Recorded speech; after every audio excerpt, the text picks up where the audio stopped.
राज्यात डिसेंबर 2023 मध्ये कांदा निर्यात बंदी करण्यात आलेली होती आणि त्यानंतर शेतकऱ्यांमध्ये संतापाची भावना निर्माण झाली आहे।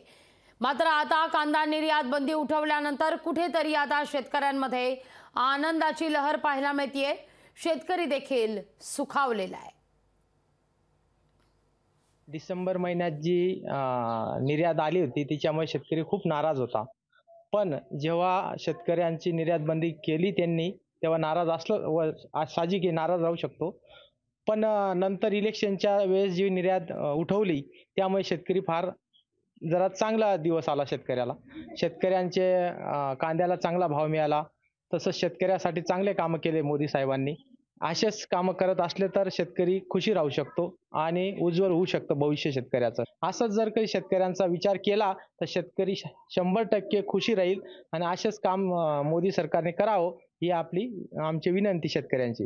या जे वयोवृद्ध लोक आहेत यांना जो 2000 रुपये जे प्रति महिना त्यांना पेन्शन चालू केलेले आहे त्याच्याने ते सुद्धा सुखावले। त्यांना आज म्हणजे जे वडील काही मुलं त्यांच्याकडे बघत नव्हते पण त्यांना या मोदी साहेबांच्या सहकार्याने खूप आधार मिळाला। कांदा निर्यात बंदी उठवल्यानंतर शेतकरी हा खुशी झालाय।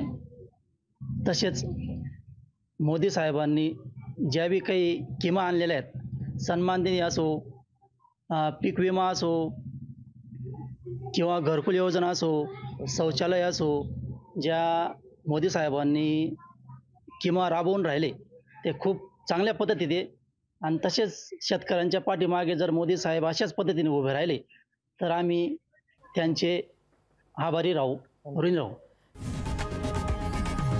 लोकशाही मराठी ऐका, पहा, जागरूक रहा।